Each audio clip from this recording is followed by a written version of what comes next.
അസ്സലാമു അലൈക്കും വറഹ്മത്തുള്ളാഹി വബറകാതുഹു. നമ്മളിപ്പോൾ ഉള്ളത് മുണ്ടക്കൈയിൽ നിന്ന് ഒരുപാട് ലോങ്ങിലാണുള്ളത്. മുണ്ടക്കൈ വരെയായിരുന്നു മെഞ്ഞാന്ന് നമ്മളുടെ അന്വേഷണം എത്തിയിട്ടുള്ളൂ. പക്ഷേ മുണ്ടക്കൈയിൽ നിന്ന് ഒരുപാട് ദൂരം മേലോട്ടേക്ക് ഒരുപാട് വീടുകൾ പൂർണ്ണമായി തകർന്ന് കിടക്കുന്നുണ്ട്. അതിൻ്റെ ഉള്ളിലൊക്കെ എത്ര മനുഷ്യന്മാർ കുടുങ്ങി കിടക്കുന്നുണ്ടെന്ന് നോക്കാനോ ഒന്നും പറ്റിയിട്ടില്ല. ആ കാണുന്നത് മോഹൻലാലിൻ്റെ എസ്റ്റേറ്റാണ്. ആ എസ്റ്റേറ്റുള്ള ഒരുപാട് വർഷം തൊഴിൽ ചെയ്ത ജോലിക്കാരൻ്റെ കൂടെയാണ് ഞാനിപ്പോൾ ഇങ്ങോട്ടേക്ക് വന്നിട്ടുള്ളത്. ഇനിയും മേലോട്ടേക്ക് ഒരുപാട് ദൂരം മുകളിൽ നിന്നാണ് ഉരുൾപൊട്ടിയിട്ടുള്ളത്.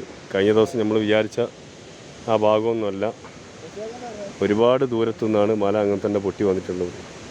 ഭീകരമായൊരു രംഗം. ഇനി എത്ര മനുഷ്യന്മാരുടെ ബോഡികളാണ് വീടുകളിൽ കിടക്കുന്നതെന്ന് അള്ളാഹു ആലം. പറഞ്ഞറിയിക്കാൻ സങ്കല്പിക്കാൻ പറ്റാത്ത അത്രയും ആളുകളുണ്ട്. ഇത്രയും വീടുകളിങ്ങനെ നിലം പരിശായി കിടക്കുകയാണ്, വീണ് കിടക്കുകയാണ് മേലോട്ടൊക്കെ വരുമ്പോൾ. ഞാനൊന്നും ആർമിയോ സന്നദ്ധ പ്രവർത്തകരോ എത്തിയതിൻ്റെ എത്രയോ ഇരട്ടി വ്യാപ്തി മേലോട്ടേക്ക് കയറുന്നതിനനുസരിച്ചുണ്ട്. ഞങ്ങൾ ഇവിടുന്ന് സ്റ്റോപ്പ് ചെയ്യാണ്. പിന്നെ അങ്ങോട്ടേക്ക് ഇനി ആരും പോകുന്നില്ല. ഒരു ഭാഗം ഫോറസ്റ്റാണ്, മറ്റൊരു ഭാഗം എസ്റ്റേറ്റുമാണ്.